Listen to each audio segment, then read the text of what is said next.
2017년 첫날 첫 주일 예배를 할렐루야로 예배하게 됨을 감사합니다. 하나님께 우리 영광의 박수 드리십시다.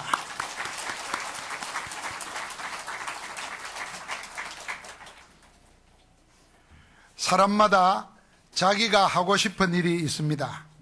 하고 싶은 일을 하고 사는 사람은 행복하다 하고, 하고 싶지 않은 일을 해야 하는 사람은 스스로 불행하다고 생각합니다. 이게 세상의 기준입니다. 그러나 하나님의 사람은 그렇지 않습니다. 자기가 하고 싶은 일이 하나님이 원하시는 일인가를 먼저 생각합니다. 그 일이 하나님이 원하시는 일이라는 확신이 들면 하나님의 사람은 일심전심지속으로 올인합니다. 그 일이 하나님의 일이기 때문에 하나님의 일을 한다는 기쁨으로 사는 사람이 하나님의 사람입니다. 하나님의 원하심과 나의 원함이 일치되는 일은 반드시 성취되게 되어 있습니다. 하나님의 능력이 그 일에 나타나기 때문입니다. 그러나 그렇지 않을 때는 일하면서도 힘들고 괴롭습니다. 일을 하고 나서도 뜻하는 대로 잘 되지가 않습니다. 왜냐하면 하나님의 원하시는 일과 내가 원하는 일이 맞지 않기 때문입니다. 그러므로 우리는 어떤 일을 하느냐보다도 먼저 이 일이 하나님이 내게 원하시는 일인가 아닌가를 생각하는 것이 먼저여야 합니다. 하나님이 원하시는 그 일을 찾아서 자기 일로 맡아 사는 천명소명사명의 복된 새해가 되기를 우리 주님 이름으로 축복합니다. 하나님은 시대마다 하나님의 원하시는 사람을 찾고 계십니다. 하나님은 사람을 찾아서 부르십니다. 그렇게 하나님은 역사 속에서 하나님의 일을 하셨습니다. 인간은 하나님의 형상으로 창조되었습니다. 이게 다른 피조물과 다른 인간의 존재입니다. 이 말은 인간이면 누구나 창조하신 하나님과 함께 있어야 행복한 존재라는 것입니다. 그게 창조의 원리입니다. 우리가 잘 아는 대로 그래서 사람을 하나님의 형상으로 만들기 전에 먼저 창조 원리를 보여줬습니다. 나무는 땅에 뿌리 박아야 되고, 물고기는 물에 살아야 되고, 새는 공중에 있을 때 가장 행복하다. 그대로 우리에게 보여주신 것입니다. 사람은 하나님과 함께 있으면 행복한 존재로 창조되었습니다. 무엇이든지 원리를 벗어나면 무너지고 맙니다. 사단에게 속아서 하나님을 떠난 인생은 원치 않는 다른 것에 사로잡히게 되었습니다. 사단과 죄와 저주, 지옥 배경의 운명에 붙잡히게 된 것입니다. 벗어날 수 없는 법에 사로잡힌 것입니다. 죄와 사망의 법에 묶였다고 그랬습니다. 우리 인생이 당하는 모든 고통과 불행은 전부 다 여기에서 비롯됩니다. 하나님과 함께 살아야 될 인생이 하나님 떠나가지고 하나님 아닌 다른 것에 사로잡힌 것입니다. 그게 마귀 사탄이고, 그게 죄와 저주고, 그게 지옥과 사망의 법에 사로잡힌 것입니다. 하나님께서 우리 인간을 그 죄와 저주, 고통과 지옥, 운명과 사단의 굴레에서 구원하시기 위해서 메시아 언약을 복음으로 주셨습니다. 처녀가 잉태하여 아들을 낳으리니 그 이름을 임마누엘이라 하라. 이사야 7장 14절에 임마누엘로 오신 이가 예수 그리스도신데, 이미 창세기 3장 15절에 여자의 후손이 뱀의 머리를 상하게 할 것이라고 약속을 하신 것입니다. 하나님께서는 우리 인간의 노력이나 공로나 종교가 가지고 구원하는 것이 아니라 하나님의 복음인 그리스도로 하나님 떠난 인간을 구원하시기로 작정하셨습니다. 그래서 하나님께서는 이 복음 사역을 위해서 사람을 찾으시는 것입니다. 인간을 구원하기 위한 하나님의 복음 사역을 위해서 사람을 찾고 찾은 사람을 부르시는 것입니다. 그 부르신 자들을 먼저 어렵다고 하시고는 복음 사역을 맡아 하게 하신 것입니다. 그래서 목사만 그런 것이 아니고 전도사만 그런 것이 아니고 모든 구원받은 사람은 하나님이 찾아 부르셔서 하나님의 일, 복음 사역을 맡은 자인 줄 믿습니다. 한번 같이 합시다. 나는 복음을 맡은 자이다. 여러분과 내가 복음을 맡은 자입니다. 하나님 떠나서 마귀에게 잡히고 운명과 저주, 지옥에 잡혀있는 사람으로 하여금 하나님 만나도록 하는 것은 복음밖에 없는데 이 복음을 하나님이 구원받은 여러분과 나에게 주신 것입니다. 여러분, 이 복음을 성경이 뭐라 그러냐면 하나님의 충만한 것에 충만이라 그랬어요. 하나님의 모든 것이라 그랬어요. 그러니까 여러분과 나는 복음을 맡았다는 말은 하나님의 모든 것을 다 받은 것입니다. 그렇게 믿어지십니까? 내가 한 번 더 물으면 또 아멘 하겠죠. 두 번 물으면 또 하겠죠. 그런 아멘은 필요 없어요. 진짜 우리 마음속에 그래, 복음 맡은 거는 하나님의 모든 것 다 맡은 거다. 이 안에 다 있다. 그거 하나로 충분하다. 이런 인생의 답이 새해 첫날부터 일어나기를 주의 이름으로 축복합니다. 여러분, 새해 되면 담배 끊겠다, 술 끊겠다, 일찍 자고 일찍 일어나겠다. 3일 안 가요. 그런 헛된 명사 하지 말고 딱 한 가지 하세요. 복음이 모든 것이라는 거, 이거 하나 붙잡고 나는 시작하겠다. 그러면 여러분, 안 하겠다는요, 아무리 해도 하게 돼 있습니다. 왜요? 딴 데 잡혀 있는데. 그러나 복음 안에서 모든 것이 다 있다는 걸 알고 그걸로 나는 시작하고 그걸로 나는 산다. 그렇게 응답받으면 여러분 생에 새로운 시작이 일어날 줄 믿습니다. 하나님은 그렇게 아브라함을 불렀습니다. 그렇게 모세를 불렀습니다. 그렇게 사무엘과 다윗을 부르시고 엘리야와 엘리사를 부르신 것입니다. 그렇게 이사야와 많은 남은 자들을 불러 하나님의 일을 하게 하셨습니다. 드디어 언약의 주인공인 그리스도 예수께서 오셨습니다. 바로 이 하나님의 복음을 위하여 자기의 원하는 자들을 이 예수님이 부르셨습니다. 부름을 받은 자들은 한결같이 순종하여 주님을 따랐습니다. 하나님의 부르심을 받고 예수 그리스도를 따르는 사람들을 보고 우리는 그리스도의 제자라 그렇게 말합니다. 12제자가 그런 사람들이고 70인의 평신도 중직자가 그런 사람들이고 사도 바울과 로마서 16장의 전도 제자들이 바로 그런 사람들입니다.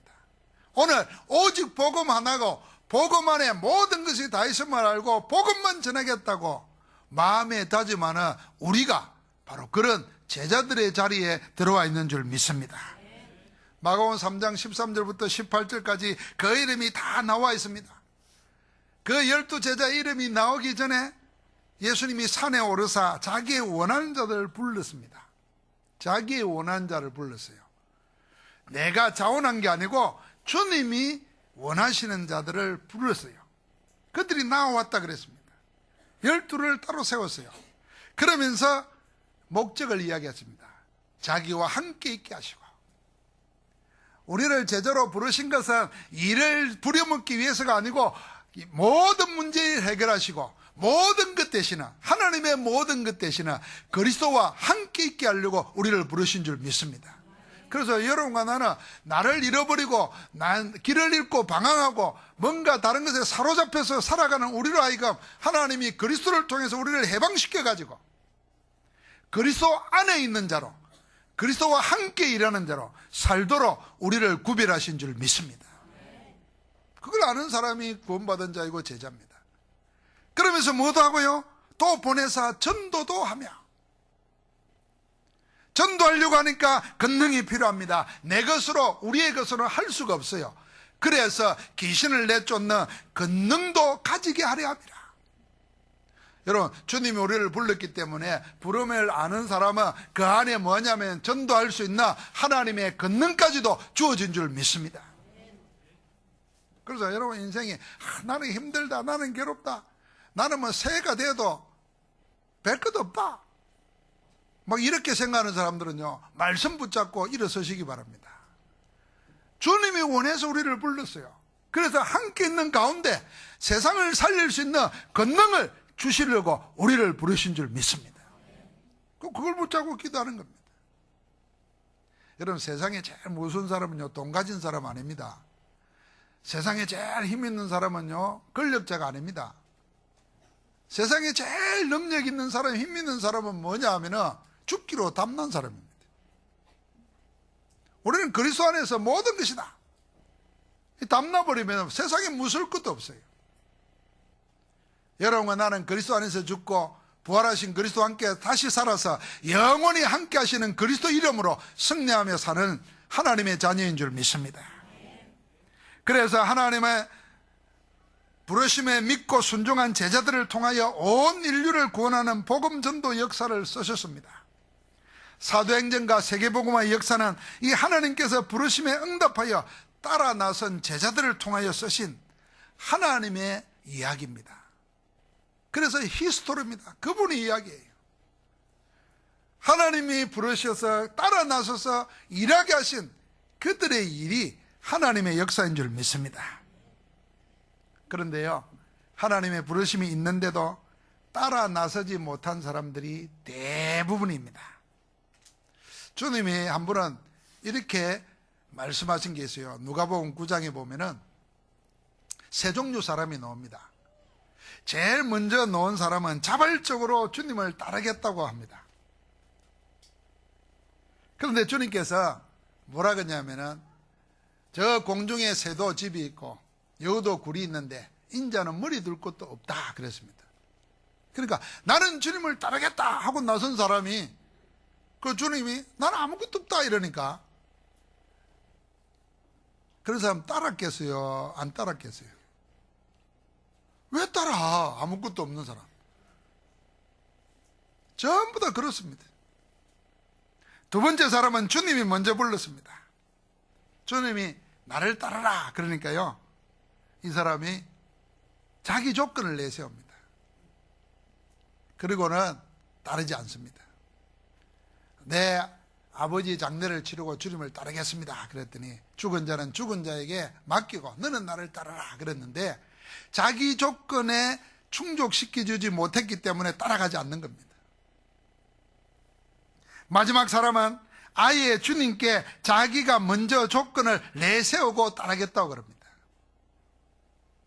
그때 주님이 먼저 할 것이 무엇인가를 말씀하시자 이 조건을 받은 사람이나 조건을 내세운 사람 둘 다 각자 자기 이유를 대고 핑계를 대고는 주님의 부르심에 거절합니다. 그렇습니다. 그때나 지금이나 똑같이 아무것도 요구하지 않고 부르신 은혜에 순종하여 묵묵히 따르는 제자들이 있는가 하면은 아무리 불러도 자기 조건이나 필요에 맞지 않다고 못 들은 채 하거나 무시하거나 거절하는 사람들이 있습니다. 지금도 여전히 그렇습니다. 하나님은 말씀으로 우리를 부르고 계십니다. 하나님의 현장의 소리로 우리를 부르고 계십니다. 하나님의 복음 사역을 위해서 사람을 찾고 계시고 부르고 계시는 겁니다. 성경은 우리에게 이렇게 말합니다. 히브리서 3장 15절에 성경에 일렀으되 오늘 너희가 그의 음성을 듣거든 경노하시게 하던 것 같이 너희 마음을 완고하게 하지 말라 그랬어요. 하나님이 부르실 때 경노해서 하나님이 격려해서 심판받던 그런 사람들 같이 마음을 완고하게 하지 말라 그랬어요. 그러면서 뭐라 그랬냐면 우리가 시작할 때 확실한 것을 끝까지 견고히 잡으면 그리스도와 함께 참여되게 되리라. 부르심을 받고 그 부르심에 응답하여 따라 나선 사람은 하나님이 견고하게 만드신다고 약속하셨습니다. 여러분 2017년 새해는 하나님의 부르심을 이미 듣고 순종하여 제자로 사는 우리 모두가 잘못 각인 뿌리 체질화된 그 완고한 마음을 내버리고 새해를 시작한 오늘부터 확신한 것을 굳게 붙잡고 큰 응답받는 생애 최고의 해가 되기를 주의 이름으로 축복합니다. 우리 일부 예배 때 그런 이야기 했습니다. 여러분이 몇 년을 살아왔든지 관계없이 여러분 생애에 가장 중요한 응답을, 그래서 자서전을 쓴다 그러면은 내 생애에 가장 많은 것을 기록할 수 있는 해가 올해가 되기를 주의 이름으로 축복합니다. 이전에 실패했던 것, 이전에 상처받았던 것, 이전에 불편했던 것, 다 그냥 한 줄로 지워버리고 이렇게 부르심을 받아서 복음사에게 자기를 올인하는 2017년이 되면 여러분 생은 2017년으로 새롭게 기록될 줄 믿습니다. 오늘 사도 바울이 드로아에서 마게도냐 사람의 환상을 체험하게 됩니다. 사실 이 환상을 체험하기 전까지 사도 바울처럼 우리도 그렇게 살기가 쉽습니다. 아니 어쩌면은 늘 이렇게 살아가고 있는지 모릅니다. 오늘 말씀에 나오는 사도 바울을 보십시오. 그게 뭐라 그러냐면 성령이 아시아에서 말씀을 전하지 못하게 하셨다 그랬어요. 누가요? 하나님의 성령이 아시아에서 말씀 전하지 못하게 했다 그랬어요. 하나님이 못하게 하셨어요. 그 다음에 뭐라 그러냐면 예수의 영이 허락하지 않았다 그랬어요. 자, 하나님의 성령도 못하게 하고 예수의 영도 허락하지 않는데 사도 바울은 어떻게 하고 있습니까? 그걸 억지로 하려고 애를 쓰고 있습니다. 안타깝지 않습니까? 하나님은 때가 아니에요. 하나님이 허락하심도 없어요. 하나님의 계획도 아니에요. 그래서 하나님께서 막으시는 거예요. 그래서 하나님께서 허락하지 않는 거예요. 그런데 나는 그것과 관계없이 애를 써서 하는 것입니다. 아마 인생이 다 거의 이렇게 살아갑니다. 왜냐하면 애쓰는 그게 덕이거든요. 애써서 성공하면 그게 업적이거든요. 그래서 자기 이름 하나 날려보려고 하는 것이 인간의 목표거든요. 여러분, 우리가 이러고 있지 않습니까? 내가 하는 일이 하나님의 뜻인지 아닌지 생각지도 않고 내가 하고 싶은 일, 내가 해야 할 일이 생각이라면 하면은 무조건 밀어붙이고 보고만은 그런 거 아닙니까? 또 그걸 믿음이고 그게 열심이고 그게 하나님의 일이라고 스스로 위로하면서 매달리지 않습니까? 일이 뜻대로 되지 않거나 막히거나 하면은 먼저 생각할 게 따로 있습니다. 이게 하나님의 계획인지 아닌지 그걸 물어야 됩니다. 그리고 지금 눈앞에 막히는 거, 방해되는 거, 그거 반대편을 봐야 되고 겉으로 보는 것 말고 속의 것을 봐야 됩니다. 그렇게 보면 하나님의 가장 원하시는 것을 찾아서 내가 노력하거나 애쓰는 것이 아닌데 하나님 앞에 술술 풀려나가는 걸 체험하게 됩니다. 바울은 그렇게 애쓰면서 길을 옮기는 가운데 한 환상을 봅니다. 무시아에서 드로아로 내려왔는데 밤에 환상이 나타납니다. 마게도냐 사람 하나가 서서 마게도냐로 건너와서 우리를 도우라는 요청을 하는 환상이었습니다. 마게도냐가 어디냐면 지금 그 터키까지는 소아시아였습니다. 성경시대에. 터키에서 보스포러스 해협을 건너면은 거기가 마게도냐로 시작해가지고 그리스 이렇게 넘어갑니다. 근데 지금은 그 보스포러스 아시아와 유럽을 잇는 다리가 나와져 있어요. 그래서 터키 가면은 걸어갔다가 유럽에 갔다가 아시아로 돌아오고 이럴 수 있어요. 바울은 그 마게도냐 사람 한 사람이 있어서 와서 우리를 도와달라는 간청을 듣게 된 겁니다. 그때 사도 바울은 거기에 하나님이 뜻이 있다고 본 것입니다. 아, 하나님이 저 사람들에게 복음을 전하라고 우리를 부르시는 것이구나 깨닫게 되었습니다.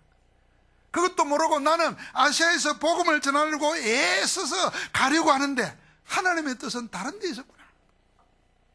여러분, 우리가 정상적인 사람이라면 일이 안 되면 안 된다고 낙심하고 좌절하고 핑계대고 절망할 게 아니라 이게 하나님의 뜻인지 아닌지, 이건 내가 하는 게 지금 맞는지 안 맞는지 생각해봐야 정상 아니겠습니까? 그런데 바울도 그 처음에는 그렇게 못했어요. 그런데 하나님께서 그를 사랑하셔서 마게도냐 사람의 환상을 통해서 하나님의 뜻을 보게 한 것입니다. 내가 이것도 모르고 발부둥치고 몸부림치고 헛수고했구나. 하나님의 부르시는 것은 마게도냐구나 인정한 것입니다. 우리가 늘 명심할 것이 있습니다. 어떤 일을 얼마나 열심히 하느냐보다 먼저 할 것은 이 일이 과연 하나님이 원하시는 그 일인가? 그걸 묻고 방향을 바로잡는 것입니다. 그래서 열심보다는 방향이 더 중요합니다. 우리 잘 알죠? 방향 잘못 잡아놓고 열심히 하면 할수록 엉뚱한 길 갑니다. 서울에서 이렇게 내려오다 보면은 호남선하고 경부선하고 갈라지는 데가 있어요. 대전쯤 오면. 그 해덕 분기점이라 그래요. 뭐 전화 받다가 잘못해서 해덕 분기점을 들어갔는데 빨리 가야 된다고 막 밟으면 부산 갈 사람이 점점 멀어지는 겁니다. 아이고, 목사님, 그런 얘기는 뭐 다 아는 이야기를 또 합니까? 다 아는데 우리가 그러고 산다니까. 그러니까 회개와 반성이 없어요.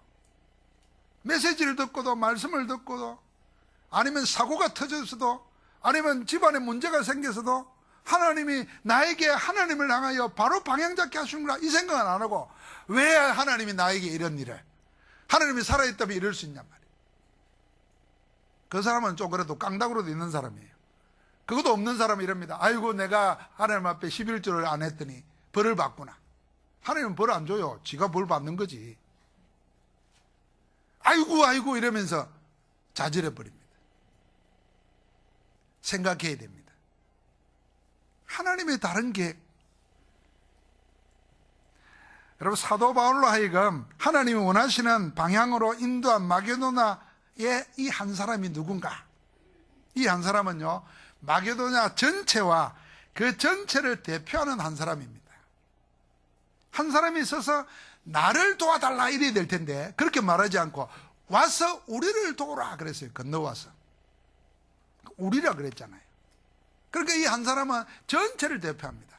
역사적으로 마게도냐를 대표하는 사람은 가장 위대한 인물이 누구였냐면 알렉산더 대왕이었습니다. 그래서 성경학자들은 이 마게도냐 사람 하나는 알렉산더 대왕을 말할 거다. 그런 사람이 와서 우리를 도우라니까 바울이 그 역사를 잘 아니까 하나님이 우리를 저 사람들에게 복음 전하고 인정함이구나. 그렇게 걸음을 옮긴 겁니다. 여러분과 내가 현장에서 만나는 한 사람이 그 지역 전체를 대표하는 한 사람일 수 있습니다. 그래서 그 한 사람을 살리면 모든 지역을 살릴 수 있는 하나님의 계획이 준비되어서 그 사람을 만나게 하시는지 모릅니다. 여러분, 그래서 올해는 우리가 하나님 부르시는 곳인데 그게 마게도냐, 우리 시대 우리의 마게도냐가 어디겠냐를 생각해야 됩니다. 여러분과 내 있는 직장에서, 여러분과 내 있는 지역에서 우리가 만나는 만남 속에서 한 지역을 대표하고 한 지역을 살릴 수 있는, 그래서 하나님이 모든 것을 예비해 놓은 그 한 사람 만나기를 기도하시기를 주의 이름으로 축복합니다. 그런데 열쇠는 어디에 있느냐 하면은 과연 현장에 갈급한 호소를 들을 수 있는 그 한 사람이 누구겠냐? 또 다른 한 사람이 누구겠냐? 도와달라는 한 사람이 아니라 그 소리를 듣고 찾아간 한 사람, 바울과 같은 사람. 그 사람이 누구냐? 하나님이 이걸 찾는 겁니다. 오늘 여러분과 내가 한 지역을 대표하는, 한 민족과 한 구역을 대표하는 한 사람이 도와달라는 목소리, 하소연을 들을 수 있는 그 한 사람으로 서 있기를 주의 이름으로 축원합니다. 사도 바울에게 있어서 마게도냐는 그냥 한 장소나 지역이 아닙니다. 그곳은 하나님이 모든 것을 예비해 놓고 부르시는 곳이었습니다. 바울 자신도 하나님이 복음 전하라고 우리를 부르신 줄로 인정하였다고 했습니다. 바울이 하나님의 음성을 듣고 순종한 것은 모든 일의 대전환점이 되었습니다. 터닝 포인트였습니다. 13장에 시작해서 15장까지는 1차 전도 여행이었습니다. 2차 전도 여행을 또 아시아로 가고자 하는데 하나님이 그 길을 막으시고 환상을 통해서 마게도냐로 걸음을 옮기겠습니다. 거기에 바울은 순종했습니다. 요 하나님이 보여주시는 음성에 순종하는 이 발걸음이 세계 2차 전도 여행의 시작이었고, 그게 바울의 사역과 인생의 전환점이 되었습니다. 그게 세계 선교와 세계 복음화의 문이 열리는 유럽 복음화의 첫걸음이었습니다. 그래서 하나님의 부르심을 받아갔더니 사도행전 17장부터 나오는 역사를 보십시오. 첫 성에 들어갔더니 빌립보에 모든 걸 예비된 자, 심령부터 재산까지 전부가 복음을 위해서 준비해 놓은 여자가 기다리고 있습니다. 그게 자조장사 루디아입니다. 복음을 받고 구원을 받은 적시로 뭐라 그럽니까? 나를 주 믿는 자로 알거든 내 집에 들어와 유하사이다. 자기 집을 복음 전도 현장으로 내어놓습니다. 이게 빌립보 교회로 성장합니다. 교회와 함께 하나님의 역사는 영원합니다. 그래서 자기 집을 복음 전하는 곳으로 내어놓았던 이 루디아는 영원한 인물이 되는 것입니다.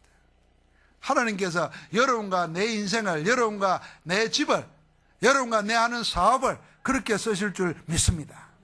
그 다음에 갔던 곳이 고린도입니다. 그 고린도에 쫓겨온 부부가 있어요. 브리스가 부부입니다. 그래서 먹고 살기 위해서 천막을 쳤는데 하나님이 바울을 그 사람 찾아가도록 만들었습니다. 업이 같아서 같이 업을 하면서 본격적으로 해당을 파고들었습니다. 고린도 사역의 시작이었고, 이 시작의 만남이 어떻게 됐습니까? 로마서 16장 3절 4절 5절에 보니까 바울의 목숨을 위하여 자기 목이라도 내어놓고 온전히 헌신하는 전도자의 동역자가 된 줄 믿습니다. 하나님이 다 예비해 놨어요.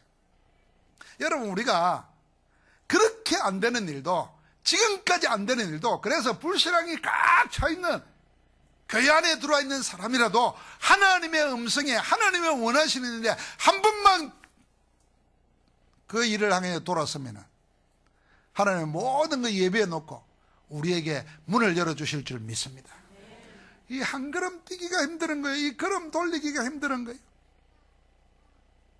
발목아지를 부러뜨려 돌려야 되나? 그게 아니거든요. 하나님의 문을 줘.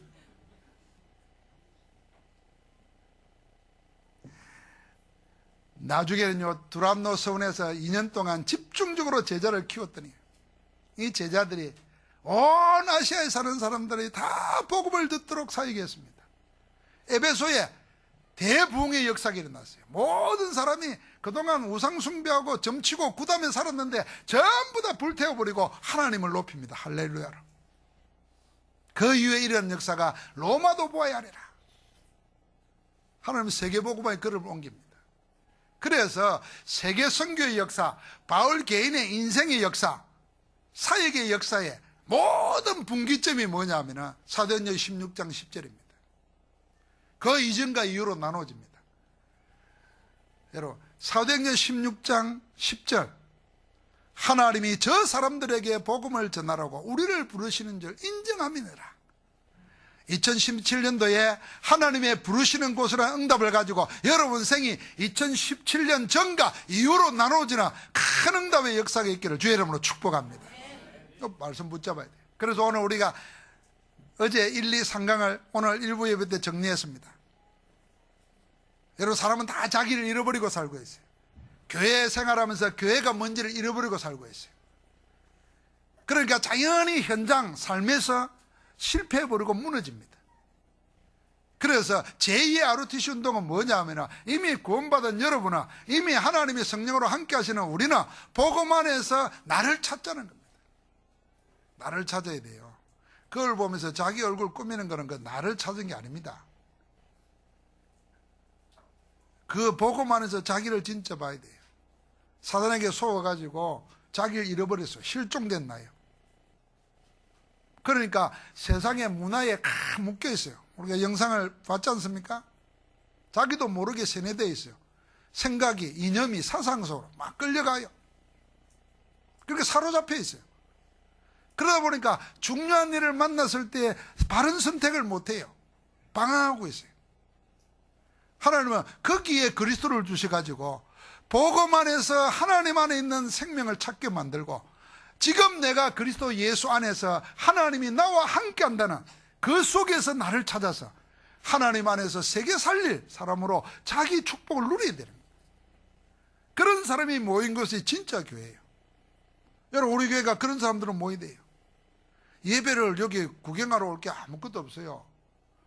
여러분 뭐 구경하러 올 게 뭐 있겠습니까? 구경하려면 큰 교회 많아요. 천주교, 모슬렘 어마하게 구경거리가 많아요. 우리는 딱 없어요. 구경거리 하나밖에 없어요. 이상배 목사 하나밖에 없어요.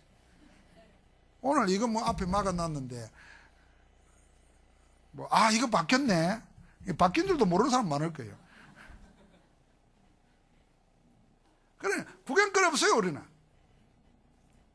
여러분, 내가 교회 안에서 뭘 찾아야 되느냐? 복음 안에서 자기를 찾은 사람들이 모여 있으면요, 그 두세 사람이 함께하는 거기에 하나님이 성령으로 역사하시는 줄 믿습니다. 성령의 역사 속에 들어갈 때 여러분과 내가 고질적으로 안 되는 영적 치료가 일어나고 마음과 생각에 하나님의 평안이 일어나고, 그래서 하는 일에 하나님의 증거가 나타날 줄 믿습니다. 그 축복이 내 삶 속에 다 연결되는, 이 꿈이 아니에요. 말씀이 성취되는 축복이 있기를 주의 이름으로 축원합니다. 그러면 여러분 가는 곳에 현장이 사는 겁니다. 하나님은 그 일을 지금 원하고 계시는 줄 믿습니다. 그래서 올해 여러분과 나는 이 6장 10절의 말씀 가지고 하나님이 부르시는 곳으로, 우리 같이 한번 합시다. 하나님이 부르시는 곳으로, 집중을 연속으로, 지붕을 덮을 수 없는 교회 응답 속으로, 전도 선교 현장 속으로. 여러분, 하나님의 계획은 세 군데 있습니다. 또 우리가 구원받은 우리에게 인생은 이 세 군데입니다. 첫째로는 나 자신과 그 다음에 교회와 현장입니다. 우리 각자에게 하나님의 가장 중요한 계획이 있습니다.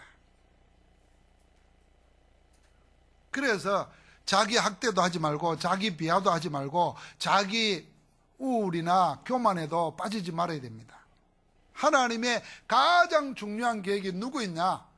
이런 나에게 있습니다. 우리 한 사람 한 사람에게 하나님의 계획이 있습니다. 그래서 나에게 계획이 있기 때문에 그 나에게 있는 하나님의 계획을 찾기 위한 것이 뭐냐? 집중훈련입니다. 그래서 집중훈련 속으로 들어가는 겁니다. 여러분, 이 집중훈련은 우리가 1월달에 4번 주보에 나와 있어요. 거기에 누구든지 우리 교인이라면 렘넌트부터 다 참여할 수 있습니다. 그리고 이 집중훈련 통해서 우리는 뭡니까? 집중신학원을 통해서 잃어버린 나를 찾을 뿐 아니라 하나님이 나에게 맡겨주신 8가지 미션을 찾아내고 그 속에 내 인생이 들어가도록 하는 겁니다. 여러분, 우리는 아무리 열심히 살아도 흐름 속에 안 들어가면 절대로 안 됩니다. 그래서 돈도 흐르는 흐름이 있고 시대의 흐름도 있고 영적 흐름이 있는데, 하나님이 말씀을 성취시키는 그 흐름 속에 내가 들어가야 돼. 그걸 찾아내자는 게 집중신학원입니다. 이 속에 들어가야 나에게 있는 하나님의 계획을 발견합니다. 여러분, 제가 예수 믿고 구원받았습니다. 하나님의 계획이니 뭐니 그런 거 모르고 교회 열심히 다녔어요. 고등학교 때.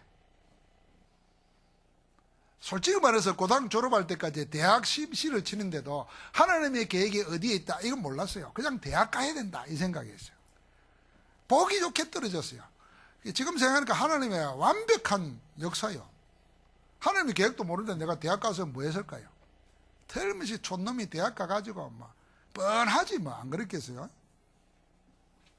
근데 3년을 직장생활도 하고 교회 사찰도 하고 뭐 하게 하면서 하나님이 나를 영적으로 끌고 가시더니 나에게 목회라고 하는 것에 대한, 목사라고 하는 것에 대한 응답을 주셨어요. 부르심이 있었어요.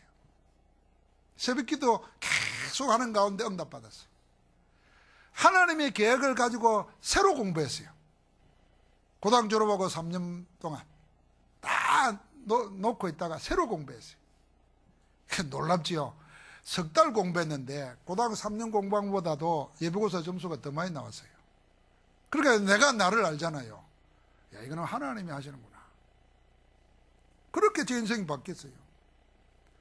여러분, 목회하면서 열심히 하고 남한테 인정받고 가는 데마다 다 했습니다. 그런데 정작 나는 숨은 문제 때문에 늘 힘든 거예요. 그래서 주일날 설교 마치고 나면 파죽이 되는 거예요. 그렇게 늘 뭐 하냐면 텔레비 보는 거예요. 막 멍하네 봐가지고. 요새는 뭐 24시간 텔레비 하지만 그때는 텔레비 하는 시간이 12시까지잖아요. 마지막 명화극장 보고 찌리리 하면은 테이프 이어가지고 또 하나 보는 거예요. 그러니까 월요일은 새벽기도 없어. 그러다가 제가 하나님의 은혜로 복음을 만난 겁니다. 영적 비밀을 알게 된 겁니다. 그리스도가 뭔지를 알게 된 겁니다.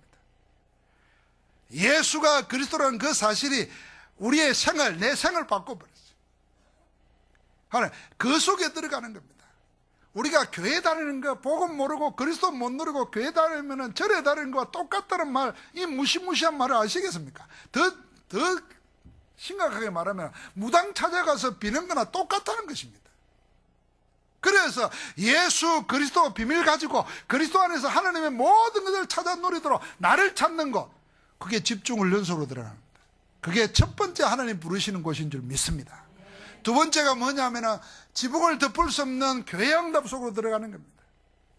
그렇게 자기를 찾은 그 사람은요, 자기 있는 모든 곳, 자기 있는 하는 모든 일, 그게 하나님의 계획이 있어요. 그래, 여러분 사업은 잘 되게 되어 있습니다. 자기를 찾고 하나님이 원하시는 교회 응답 속으로 들어가면은 그 사업은 잘 되게 되어 있어요. 힘쓰고 애써가지고 사업 잘 되면 여러분 뭐 하나님의 은혜라는 게 뭐 있겠어요?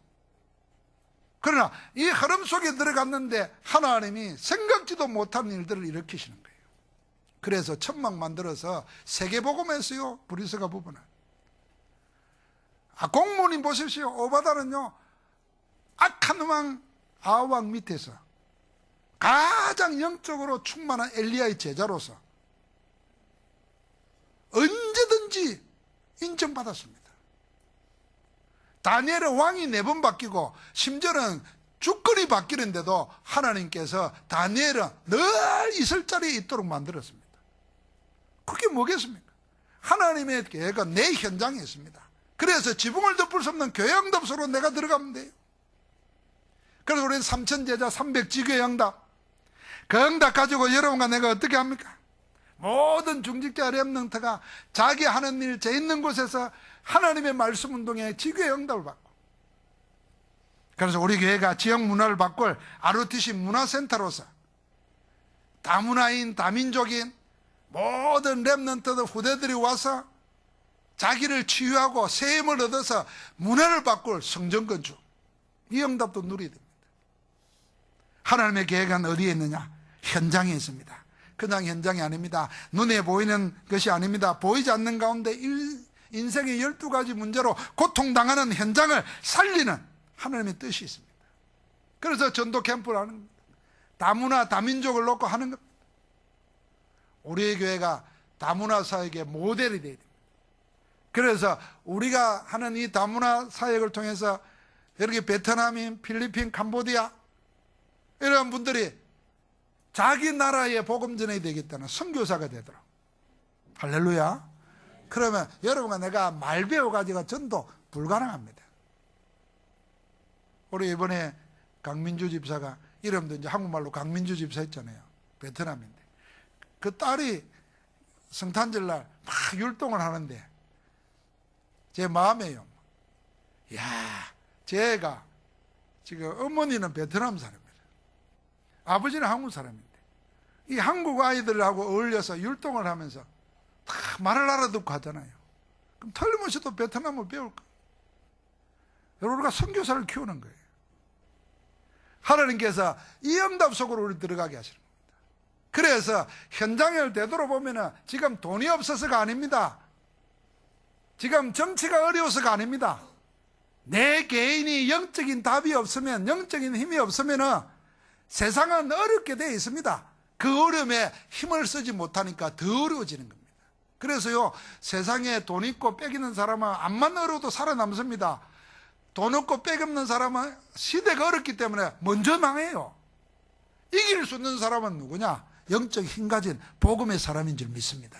그래서 포로로 잡혀가고 노예로 끌려가고 저 빈민총에서 고기나 잡아먹고 살아도 복음 가진 자는 한 시대의 흐름을 바꿔버리는 하나님의 정인으로 쓰임받은 줄 믿습니다. 우리 주님께서 마지막 약속하신 것이 있습니다. 모든 족속으로 제자 삼으라. 만민에게 복음을 전해라. 땅끝까지 이르러 내 증인이 되리라 약속하셨습니다.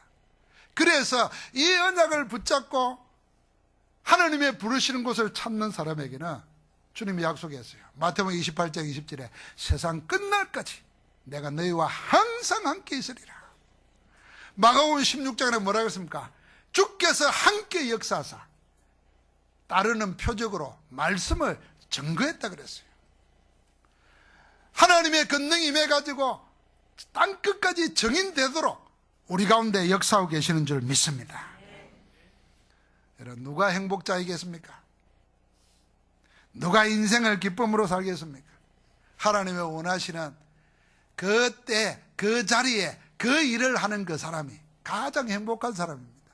오늘 우리가 새해 첫 주를 지내면서 여러분과 내가 1년 동안 받을 기도 제목을 다 말씀에서 찾으시기 바랍니다. 하나님 원하시는 나를 찾고, 하나님 원하시는 교회를 찾고, 하나님 원하시는 현장을 찾아서 하나님의 역사는 그 자리에 내가 있는 인생 되게 하옵소서. 할렐루야. 종종 여러분들이 RUTC 유서 같은 거 보면은 유 목사님 가까이에 제가 있는 거 놓을 겁니다. 저는 웬만하면 찍지 마라 그럽니다. 근데 여러분 지나놓고 보면 아무것도 아닌 것 같지만은요, 유 목사님 다녀간 때마다 전도 문들이 확 열리겠는데 저는 그거 보면서 하는 게 감사합니다. 그 자리에 내가 함께 할 수 있다니, 이게 웬 축복입니까? 여러분, 하나님께서 지금도 여러분을 거기에 부르고 계시는 줄 믿습니다. 저 하나님의 역사에 저 변두리에 구경꾼 되지 말고 역사의 한가운데에 여러분의 이름이 있기를 주의 이름으로 축복합니다. 우리 옆 사람 서로 축복하십시다. 당신이 하나님과 함께 있기를 원합니다. 할렐루야. 하나님 감사합니다. 주의 백성들에게 오늘 말씀이 언약으로 당겨져서 24시 기도가 되어지게 하시고, 하나님이 원하시는 자기를 찾고 교회를 찾고 현장을 찾아서 하나님이 원하시는 그 자리에 그곳에 그 일 속에 우리 전부가 들어가도록 역사하옵소서. 그 일을 이루시는 주 예수 그리스도 이름으로 기도하옵나이다. 아멘.